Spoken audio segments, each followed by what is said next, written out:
성도가족 여러분, 안녕하십니까. 샘터지기 김덕현 목사입니다. 오늘은 고린도전서 15장 35절부터 49절까지고요. 오늘 본문에서는 부활의 정의랄까요? 부활의 본질, 또 부활은 무엇인가에 대해서 말씀하고 있습니다.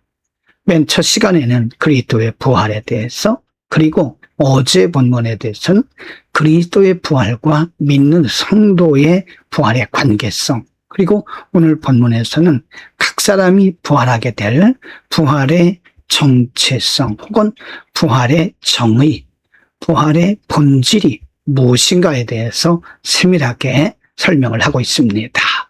15장 35절부터 41절입니다. 35절, 누가 묻기를 죽은 자들이 어떻게 다시 살아나며 어떠한 몸으로 오느냐 하리니, 36절, 어리석은 자여, 내가 뿌리는 씨가 죽지 않으면 살아나지 못하겠고, 37절, 또 내가 뿌리는 것은 장래의 형체를 뿌리는 것이 아니오 다만 밀이나 다른 것의 알맹이 뿐이로되, 38절, 하나님이 그 뜻대로 그에게 형체를 주시되 각 종자에게 그 형체를 주시느니라. 39절입니다. 육체는 다 같은 육체가 아니니 하나는 사람의 육체요, 하나는 짐승의 육체요, 하나는 새의 육체요, 하나는 물고기의 육체라. 40절, 하늘에 속한 형체도 있고 땅에 속한 형체도 있으나 하늘에 속한 것의 영광이 따로 있고 땅에 속한 것의 영광이 따로 있으니, 41절, 해의 영광이 다르고 달의 영광이 다르며 별의 영광도 다른데 별과 별의 영광이 다르도다.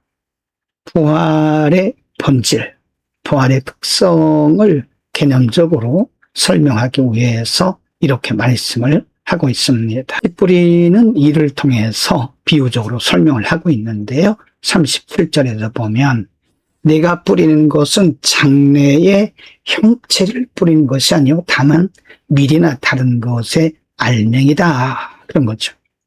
그러니까 우리가 씨 뿌리는 것을 보면 작은 알맹이지만 사실 이것이 뿌리를 내리고 줄기가 나고 가지가 있고 또 꽃이 피고 열매를 맺는 것처럼, 지금 당장은 우리가 육체로 사는 것 같지만 우리가 반드시 하늘에 속한 자의 형상을 입는다는 거죠.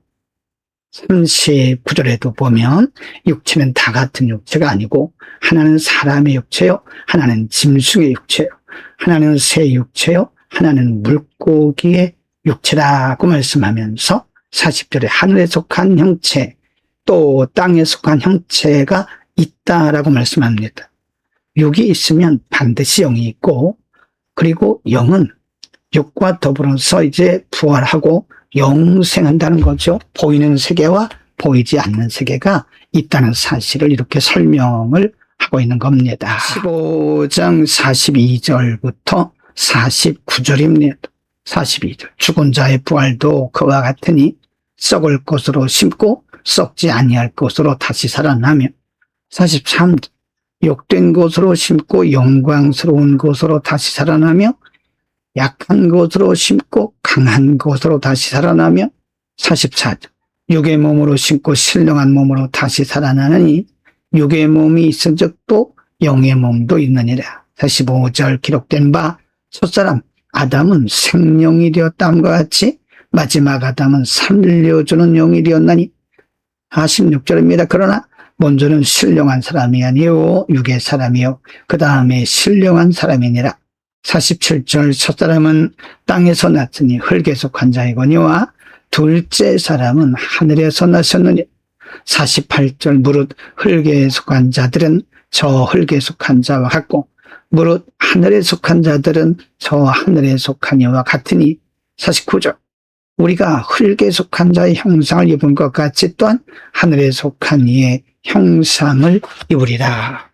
계속해서 사도 바울은 부활을 설명하기 위해서 보이는 세계, 보이지 않는 세계, 즉 흙에 속한 자의 형상과 하늘에 속한 자의 형상이 있다라고 하는 거죠. 우리가 죽으면 끝나는 것이 아니라 반드시 다음 세계가 있는데 믿는 자에게는 부활하여 영생하는 영생의 세계가 있다는 것을 이렇게 강조하여 설명하고 있는 겁니다. 오늘은 사도 바울이 부활을 믿지 못하는 고린도 교회 성도들에게 부활의 특성, 부활의 본질, 그리고 부활의 정체가 무엇인지에 대해서 설명을 했습니다.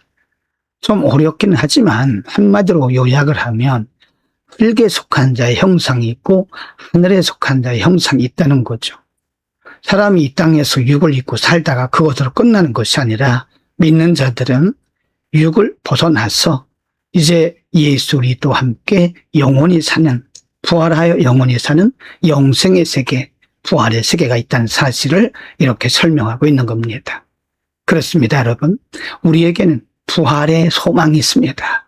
그래서 우리는 이 세상이 전부가 아닌 것을 분명히 알아야 되고, 우리의 소중한 시간과 물질과 우리에게 주신 은사들을 잠시 있다가 썩어질 것에 두지 말고 영원한 나라를 위해서 우리가 써야 되고 투자해야 될 것입니다.